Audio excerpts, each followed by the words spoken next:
Oi, gente, tudo bem? Estamos no dia 39 da minha quaresma de São Miguel e hoje estou com a camiseta da comunidade, que eu faço parte. E hoje tem uma surpresa. Eu vou convidar o pai fundador da comunidade, que é o Lucas, que eu sempre falo, e para ele falar um pouquinho com a gente. Eu vou convidar ele aqui.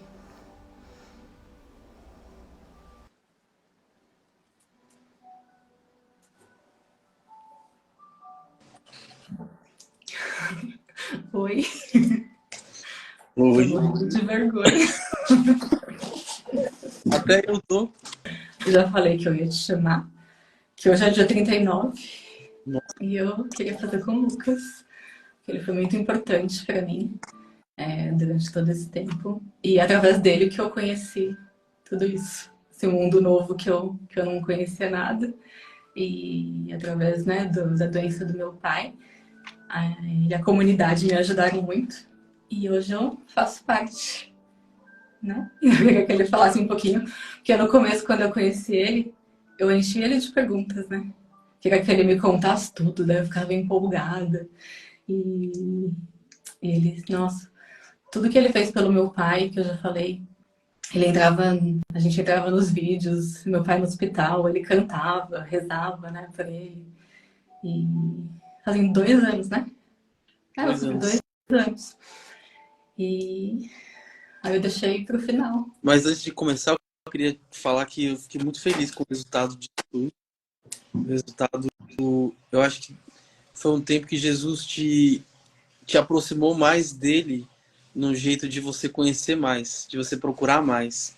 Foram 40 dias, assim, de conteúdo mesmo. E eu acho que isso é o mais importante. Bem tenso. Eu falei pra Mal hoje que parece que o nome que eu pus 40 dias em 40 anos em 40 dias, parece que eu tenho que, tipo, tudo que eu não fiz em um ano, eu tenho que fazer em um dia, sabe? Uhum. E eu, como eu sou bem agitada, intensa, Isso.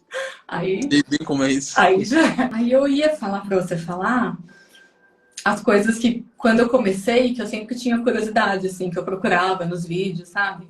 Que, primeiro, falar um pouquinho como foi o seu chamado, como que você começou, como que você sentiu Deus falando com você. Vou resumir um pouco da história de como tudo começou. Eu acho que a parte principal é a gente aprender a ouvir Deus falar. E isso é o mais engraçado. Às vezes a gente quer ouvir a voz de Deus em meio à tribulação do dia, em meio a querer resolver problemas, a querer ouvir a voz de Deus para resolver problemas. E quando eu comecei a entender que eu precisava de um tempo sadio com Deus, as coisas começaram a ser diferentes. E tudo começou quando eu me encontrei numa passagem bíblica. Eu conto para a comunidade que eu não encontrei Jesus em umas grandes manifestações, em grandes eventos, em grandes coisas. Eu encontrei Jesus na pequenez do meu quarto. Um dia já cansado de tanta luta, de tanta tentativa frustrada, eu fui muito sincero com Deus ali. Eu abri a janela do meu quarto, eu morava na casa dos meus avós, e aquele dia eu senti Deus entrar ali, mas pela sinceridade do meu coração, um coração machucado já de ter tentado tanta coisa, de ter feito tanta coisa, de ter buscado em tantos lugares, em tantas pessoas e não ter encontrado aquilo que eu não entendia, que só Deus podia me saciar, que só Deus Mas podia me dar. foi num momento, assim, de desespero, de alguma coisa que Eu você... acho que cai naquela coisa de que a gente encontra Deus pelo amor ou pela dor. Uhum. E eu encontrei Jesus pela dor. Mas é uma dor que ela é superada com ele. De todas essas tentativas, eu tinha encontrado. Eu tinha encontrado alguém que me entendia, alguém que me compreendia. E depois desse momento, eu abri a Bíblia, eu nunca vou me esquecer. Lucas 7. Ele conta a história de uma mulher, de uma mulher que tinha uma vida muito complicada. E ela escuta falar que Jesus ia jantar na casa de um fariseu. Então, eu me vi naquela mulher, de entender, de pensar, poxa, Jesus o Messias tá indo visitar um homem que não vale muito mais que eu, que é uma pessoa ruim, que é uma pessoa que as pessoas odeiam, e Jesus está indo lá. E ela vai até lá, e ela lava os pés de Jesus. A passagem conta que ela lava os pés de Jesus com as lágrimas dela. E eu comecei a ver que naquela noite Jesus tinha me visitado e, de certa forma, eu tinha lavado os pés de Jesus ali com as minhas lágrimas. A única coisa que eu tinha para oferecer para ele naquela noite era um coração vazio e as lágrimas de quem já estava cansado. E Jesus aceitou aquilo. E ele me mostrou que tinha como ser diferente, tinha como eu mudar a história que eu estava vivendo. E aí eu comecei a querer passar isso para as pessoas. E foi no momento que eu entrei para o seminário da nossa diocese aqui de Mogi. Só que eu peguei o Covid e como as coisas acontecem, né? Eu entrei para o seminário, peguei o Covid, fiquei afastado, comecei a rezar nas madrugadas na capela sozinho, e ali Deus colocava um apelo no meu coração. Ele dizia que ele não podia me esperar por 8 anos. Ele não conseguia me esperar. A missão que ele tinha dado para mim não podia esperar 8 anos dentro de um seminário para eu me formar, para eu ser padre para algum lugar. Então ele queria me enviar, queria que eu começasse um projeto diferente. E foi o momento que eu assumi aquilo. Por algumas situações eu não voltei para o seminário depois de recuperado, e fundei a nossa missão na época. Era uma Verdade, quando eu missão, conheci a missão. era missão ainda. E foi engraçado que, assim, depois, quando a gente foi se conhecendo, eu acabei vendo que eu e o Jairo, na mesma época, a gente teve a mesma coisa.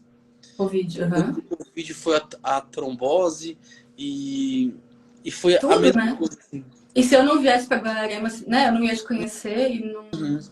Os planos, né, de Deus. O mais engraçado foi que quando o Jairo conta que quando ele me viu lá na igreja, ele achou diferente, um cara todo de preto, com tatuagem.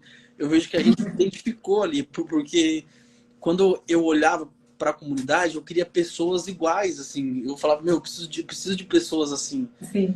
E a gente se identificou de uma forma muito, muito interessante.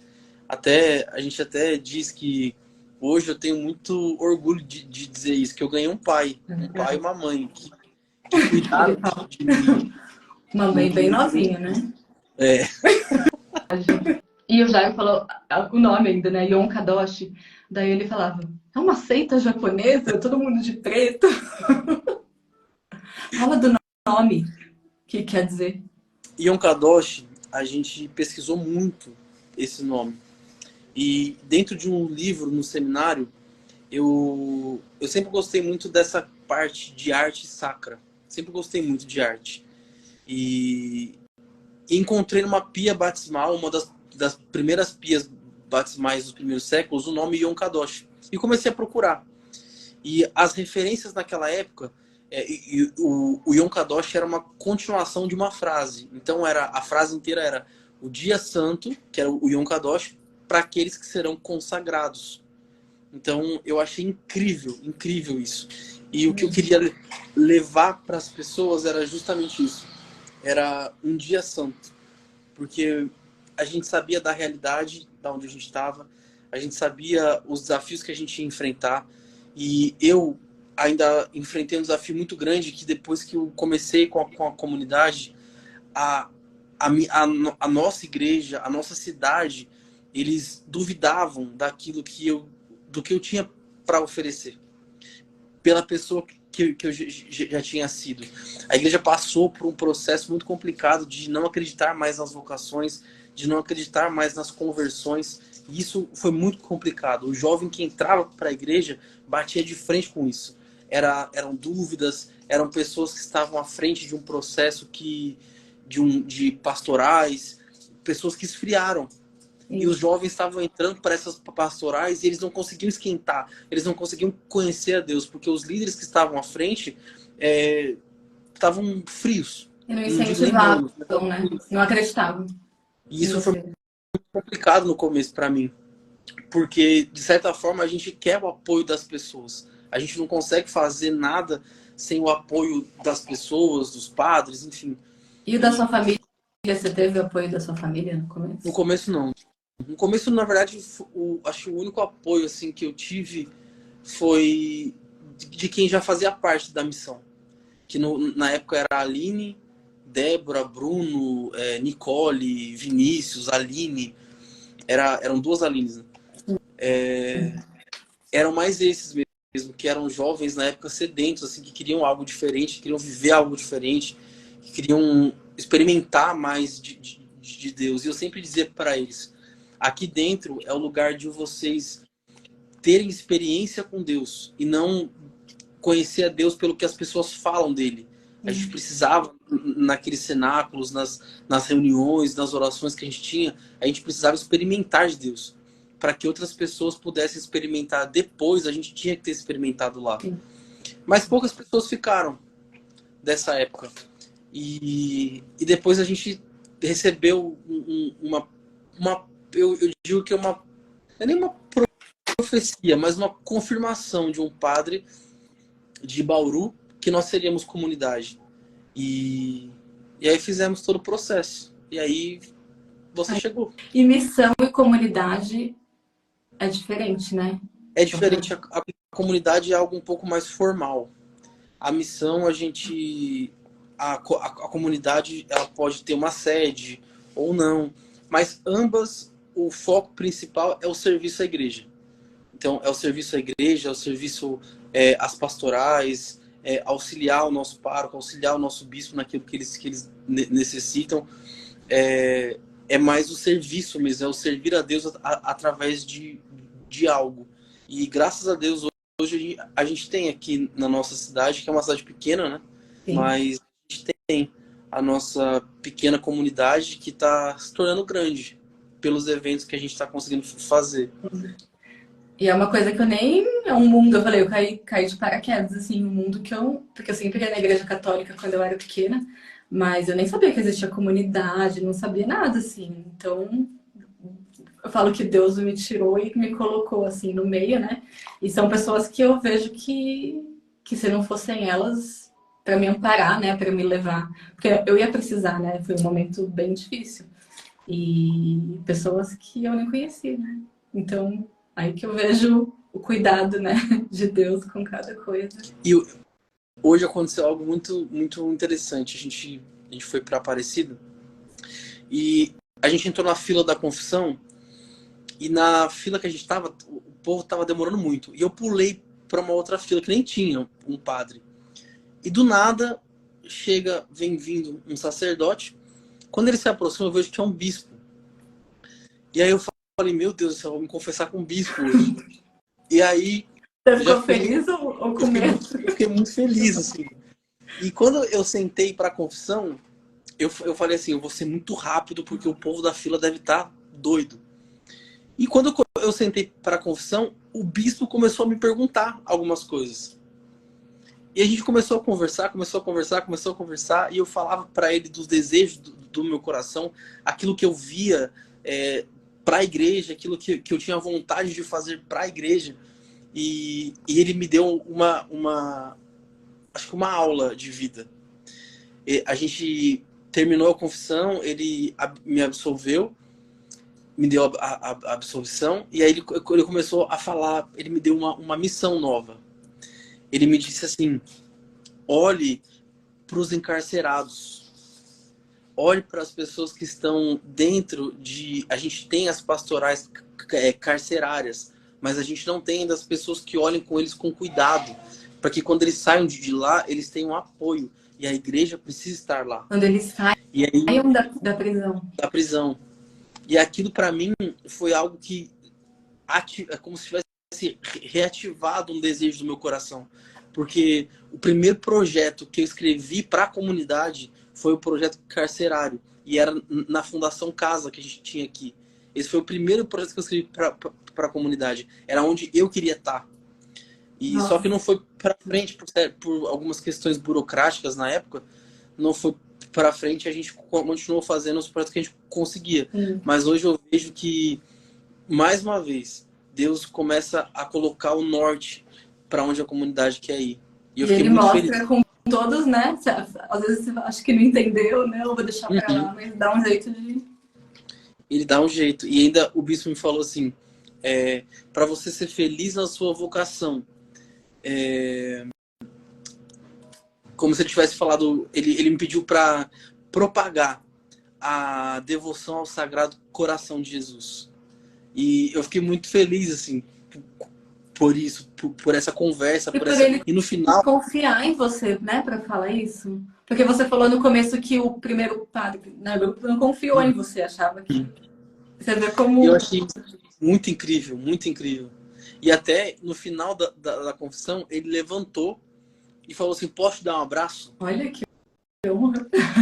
E eu falei, pelo amor de Deus, até dois, se eu quiser.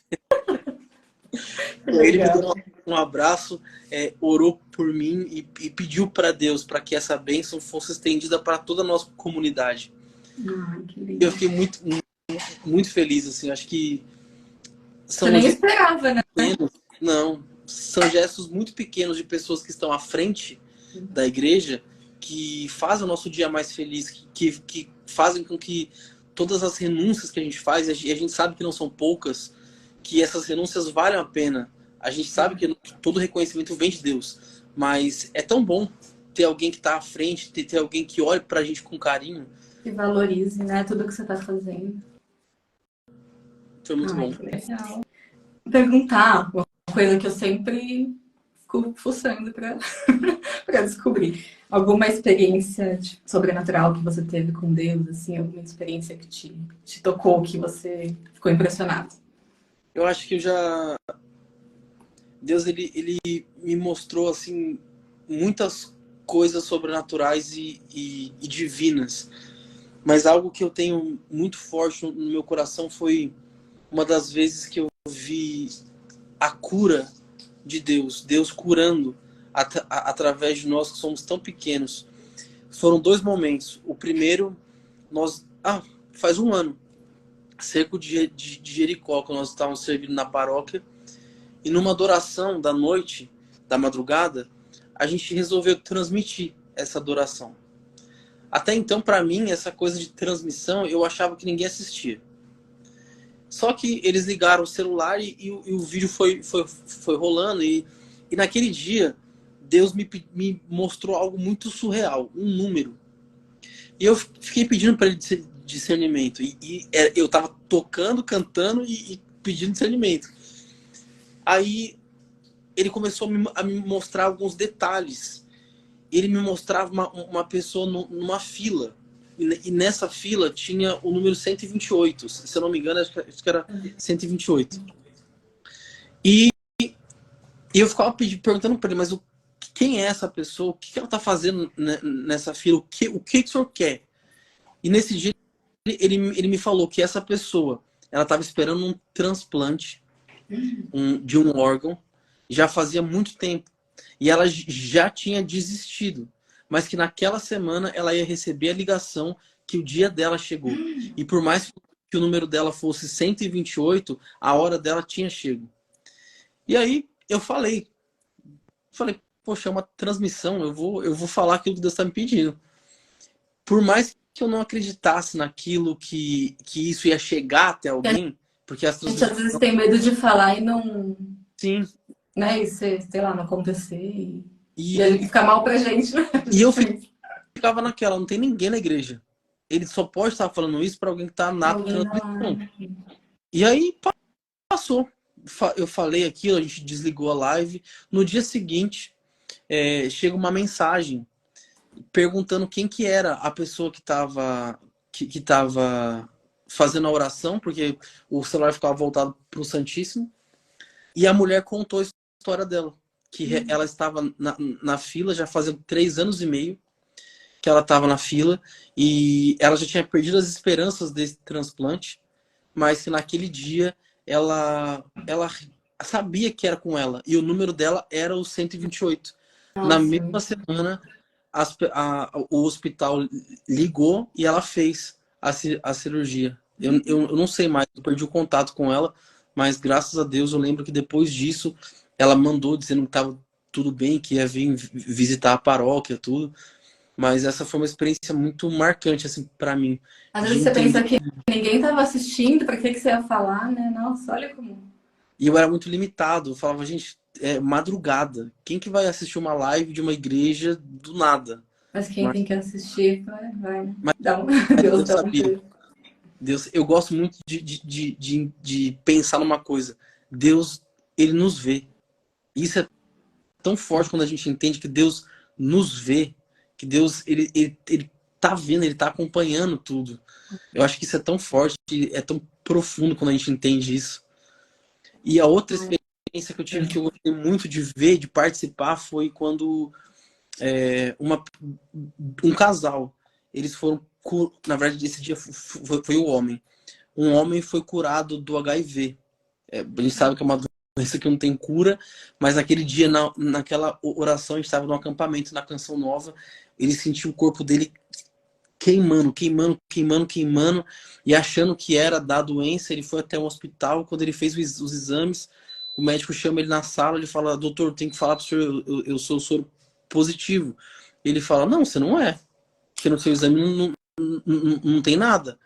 E ali ele entendeu que ele tinha sido curado. Aquele homem fez todos os exames, fez vários exames, e ele, pelo que eu entendi, ele continua fazendo Para mensalmente, mas ele confirmar. foi curado. E o milagre maior foi que depois ele teve um filho, e o filho dele não tem nada. Meu Deus.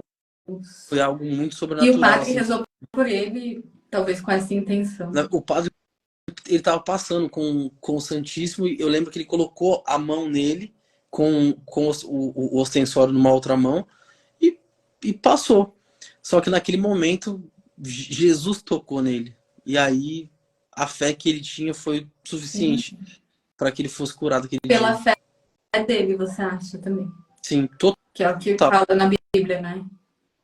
total pela fé. Eu acho que juntou as duas coisas. Deus sempre quer. E a fé Que a daquele pessoa homem. acreditar. Então, Deus tudo. Eu acho que até devia ser algo que ele vinha pedindo há muito tempo. Mas às vezes a gente esquece. Eu estava até comentando isso ontem. Às vezes, quando a gente para pensar, são poucas as vezes que a gente reza por nós. A gente tem até uma lista de oração, mas a gente esquece de pedir por nós. A gente esquece de pedir por nós. A gente pede pela nossa família, pede pelos nossos filhos, pede pela nossa comunidade, mas dificilmente a gente para falar com Deus sobre a minha vida. E A eu gente acho que isso acha que é egoísta, né? A gente pensar na gente. a gente tem esse conceito de que se rezar por nós é algo egoísta. Mas eu acho que não. Eu acho que é uma coisa necessária. Deus, ele quer ouvir da gente. E todas as vezes que a gente faz o exame de consciência antes de dormir, que a gente conta para Deus, que a gente mostra, acho que para nós mesmos, aquilo que a gente errou no dia, aquilo que a gente quer acertar no outro dia, eu vejo uma alegria muito grande da parte de Deus. Que antes de olhar para o outro, a gente tem que olhar para E nós. O que se a nós gente não estiver bem, a gente não vai poder ajudar ninguém, não vai poder fazer as coisas que ele espera da gente, né? Exatamente. E eu acho que isso é tão importante que hoje a gente vê pessoas que, entre aspas, não estão preparadas para fazer aquilo que deveriam fazer e não transmitem mais essa imagem do olhar de Cristo, das mãos de Cristo, porque foi para isso que ele nos chamou. É até, eu gosto daquela frase que no nosso cansaço os outros descansem. Sim. É o que todo mundo sempre fala, né? Que às vezes a gente não tá bem para ir servir, só que nessa hora né, que Deus mostra pra gente que a gente precisa estar lá, né? Que a gente aceitou o chamado, que a E a gente gente precisa vê tanta coisa fazer pelos outros. acontecendo. Oi? E a gente vê tanta coisa acontecendo. É engraçado, quando a gente está no nosso pior momento, que a gente tem que estar ali servindo, Sim, coisas grandiosas acontecem. sim. E agora eu vou te fazer uma pergunta. Meu Deus. Como foi para você gravar esses vídeos, mesmo logo no início do seu processo de conversão, Deus te pedir para gravar 40 vídeos e falando dele nos 40 dias? Foi muito difícil. Eu tava falando com a Má hoje sobre isso, né? Que eu tô um pouco esgotada, porque eu sou muito intensa. Então, por exemplo, é um assunto que eu não tenho domínio ainda. Então, que eu sabia que eu ia ter que estudar. Parece que eu tinha, tipo, eu falei pra ela, parece que eu ia fazer uma prova todo dia, mas que era chamada oral, que eu tinha que ficar falando ainda do que eu estudei, sabe? E eu não ia, tipo, fala só do evangelho do dia. Não sei, pra mim parecia que eu tinha feito pouco, sabe? Hoje eu entendo que eu não preciso fazer tanto, mas talvez eu quis recuperar o tempo perdido, né? Que foi o que eu falei. Tipo, em 40 dias eu quis fazer o que eu não fiz em 40 anos, né? Então parece que eu tava correndo contra o tempo, que todo dia eu tinha que fazer muita coisa. E eu não me sentia bem se eu fizesse pouco. Quando eu falo da minha família, assim, fica um assunto mais normal que vai discorrendo. Mas quando eu vou falar alguma passagem, não é uma coisa que eu tenho conhecimento. Então, tipo, não dá pra mim ficar. Eu tenho que falar o que eu li, o que eu estudei. Se eu não estudar, eu não consigo falar o que vem na minha cabeça, assim, como é uma coisa natural, né? Que eu falo que se fosse você é fácil, porque daí você vai lembrando das passagens que você conhece, né? Mas pra mim foi um desafio, um esforço, assim. Foi difícil. Mas Mas eu, eu tô feliz. eu É, gostei. Eu achei bem legal. E assim, uma coisa que eu gosto muito é de trazer o nosso dia a dia para a realidade do evangelho. Porque é muito difícil. Eu acho que as pessoas que estão lá fora, que estão assistindo os vídeos, que vão assistir os vídeos, a primeira coisa que elas vão olhar não é para passagens bíblicas, sim, mas é o jeito em que a gente está vivendo o evangelho. E sim. o evangelho é radical. O evangelho é uma mudança de vida. O evangelho eu falo que é um tapa no nosso caráter, assim, porque Quando você começa a entender, assim, né? No começo é difícil. Mas conforme você vai buscando, vai tentando, vai ficando mais claro. Deus vai falando com a gente de tantas maneiras, né? E no começo eu até achei que fosse impossível viver o evangelho. E aí eu comecei a acompanhar pessoas, nessa época foi muito interessante. Eu acompanhava pessoas que viviam isso. E elas colocaram algo dentro do meu coração que você vai errar, você vai cair. Só que o sim, santo é aquele cara que não desiste. Que mesmo errando, ele levanta, ele continua, ele vai atrás, ele busca, ele sabe dosar as coisas. Então eu comecei a ver que por mais dificuldade que a gente encontra em viver o evangelho, hoje para mim é impossível viver sem ele. sim. E uma coisa que eu vejo que no começo eu me colocava muito para baixo. Eu falava, mas eu vou falar? O que eu tenho para falar? Eu falava, né? Eu pensava assim, o que eu tenho para falar? Eu não sei nada. Ninguém vai querer me ouvir. Tipo, eu me colocava muito para baixo. Só que daí hoje, né? Depois de pôr a cara e fazer 30 e poucos vídeos, né? Que eu falei, não, eu vou fazer. Se Deus me pediu algum propósito, né? Tem com isso. Eu vejo que Deus pediu para mim, ele poderia ter pedido para você seria muito mais fácil. Mas se ele pediu para mim, alguma coisa, algum plano ele tem com Uhum. isso. Talvez do meu jeito de falar, só do jeito que eu falo vai alcançar alguma pessoa, e só o jeito que você fala vai alcançar outra pessoa. Então, eu aprendi um pouco isso todos esses dias, assim, que a gente tem que fazer o que Deus nos pede, mesmo a gente não sabendo onde vai chegar, qual é o plano final, mas a gente tem que acreditar, né? E é isso. Mas quem me vê assim, tá falando, nossa, você tá diferente, você tá muito. Até eu, né, me sinto diferente, mas eu não sei explicar. Acho que né, você sabe, mas é uma coisa assim que Vai não dá pra fluindo. controlar. É, E tem um detalhe que é muito legal. Quando a gente começa a viver em comunidade, a gente começa a olhar para pessoas e fala, puxa, aquele ali deve alcançar mais pessoas, o jeito que ele fala é muito bom, mas existem pessoas que só você vai alcançar. Do jeito de você falar, do jeito de você é isso. Eu pensar, do jeito de percebi você muito agir. isso. Se você ver meu dia um, eu me ponho totalmente pra baixo. Eu falo, não sei o que eu tô fazendo aqui. Eu falei, mas eu tô aqui, né? Porque Deus me pediu, então vamos ver o que vai dar. Mas eu, assim, pelo menos tenho a consciência que eu me esforcei, né? Pra tentar entregar o melhor. Até demais, talvez eu não precisava. Porque eu falei, eu quero fazer tudo e às vezes acabo não fazendo nada direito, né? Então, às vezes eu queria fazer vídeos longos, eu achava que se eu falasse 10 minutos, era pouco. Parecia que eu tinha me dedicado pouco, sabe? Mas eu consegui aprender. No 39 eu aprendi. Muito legal e vale muito a pena. Eu vejo que Deus mostrou para vocês através daquilo que Ele fez na minha vida e no cuidado que Ele teve comigo através de vocês, porque vocês me pegaram numa época que, você sabe muito bem disso, que eu não tinha roupa. O congresso que a gente fez, vocês me vestiram. Vocês pagaram uma conta que a gente não tinha como pagar. Tinha Que foto de pobreza, né? Falta de pobreza. Então, coisas aconteceram ali Mas, que Deus nossa, foi me quando você preparando fez e eu por vejo mim, que ele tem faltado. e quando você fez por mim, você não esperava nada em troca. Não, Assim como quando a gente fez por você. Então, na verdade, é Deus, né? o desejo do meu coração era conhecer o Carlos, era ver o Carlos bem. Só que o plano de Deus era levar ele para casa. Ele estava pronto para ir embora. E hoje eu vejo que ele teria muito orgulho, muito orgulho. Eu vejo que Eu ia ele gostar de ver. ia gostar de ver. Chorar, né? Eu vejo que ali e o Carlos, eles têm muito orgulho disso que está acontecendo hoje. A única certeza que a gente tem, as pessoas dizem que a única certeza da nossa vida é a morte.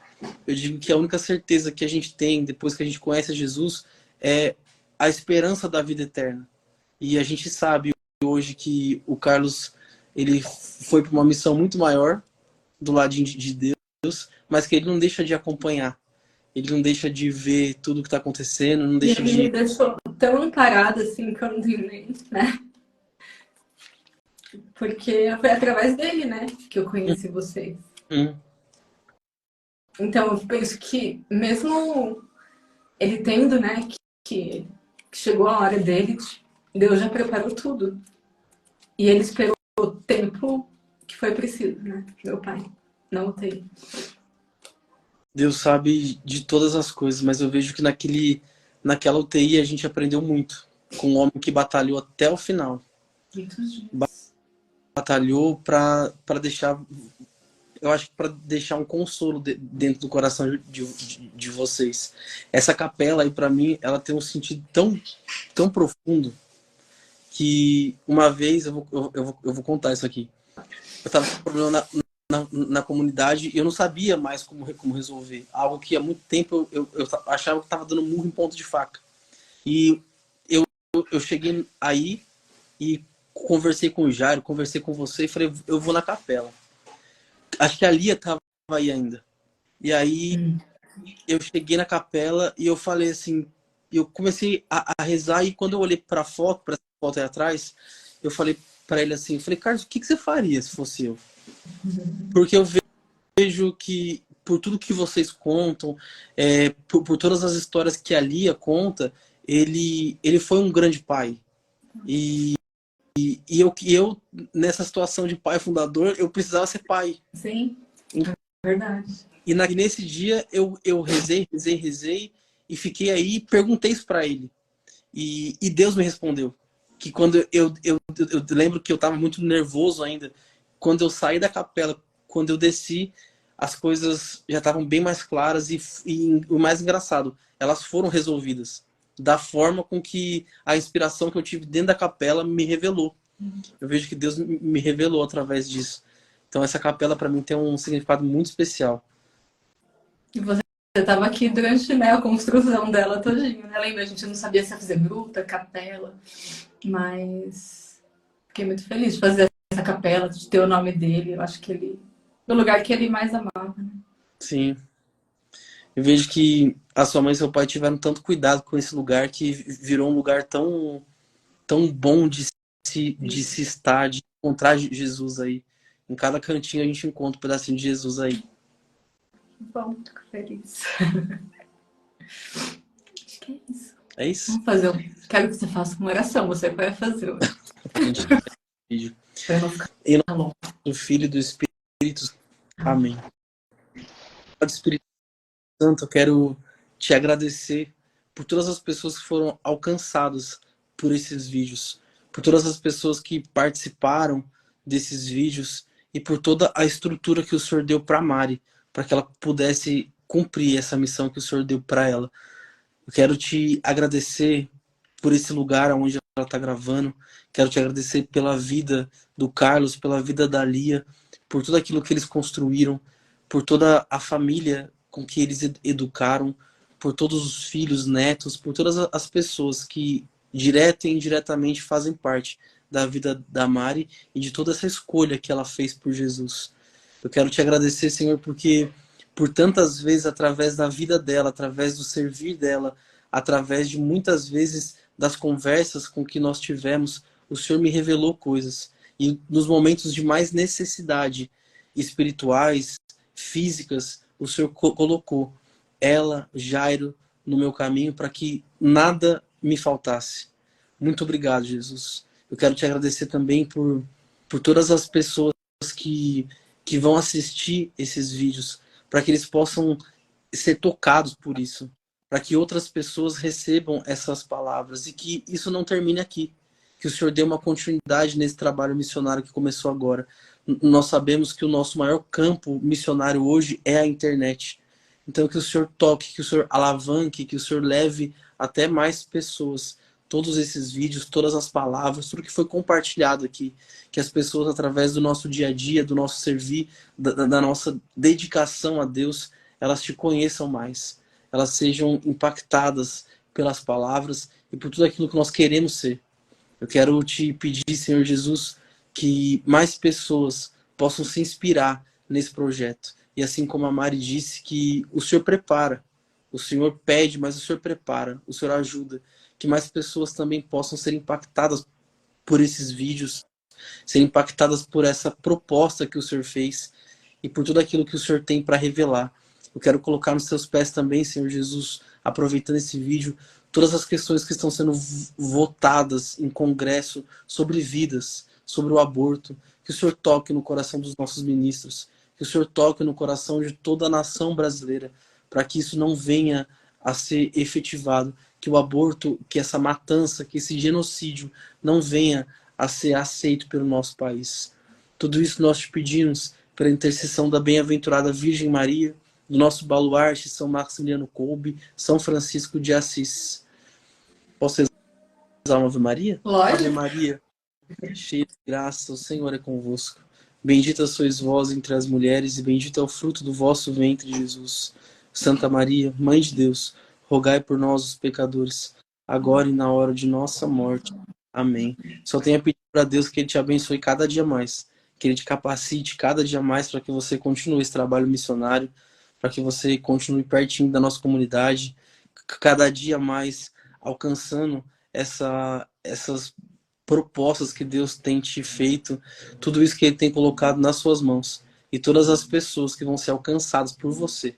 Que Deus te abençoe cada dia mais. Amém. Gente, obrigada por mais um dia. Amanhã é o último. Beijo, Lucas. Obrigada, viu? Obrigado, Mar. Fica com Deus. Amém. Também.